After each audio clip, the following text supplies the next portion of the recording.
तो अपने परवरदिगार के नाम का जिक्र करो और हर तरफ से बेताल्लुक होकर उसी की तरफ मुतवज्जे हो जाओ। वही मशरिक और मगरिब का मालिक है, उसके सिवा कोई माबूद नहीं, तो उसी को अपना कारसाज बनाओ। और जो जो दिल आजार बातें ये लोग कहते हैं उनको सहते रहो और खूबसूरती से उनसे किनारा कश रहो, और मुझे उन झुटलाने वालों से जो दौलतमंद हैं समझ लेने दो और उनको थोड़ी सी मोहलत दे दो। कुछ शक नहीं कि हमारे पास बेड़ियां हैं और बड़ी जबरदस्त आग है और गले में अटकने वाला खाना है और दर्द देने वाला अजाब है।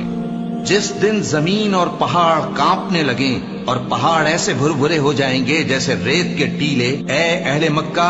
जिस तरह हमने फिरौन के पास मूसा को पैगंबर बनाकर भेजा था, उसी तरह तुम्हारे पास भी मोहम्मद सल्लल्लाहु अलैहि वसल्लम एक रसूल भेजे हैं जो तुम्हारे मुकाबले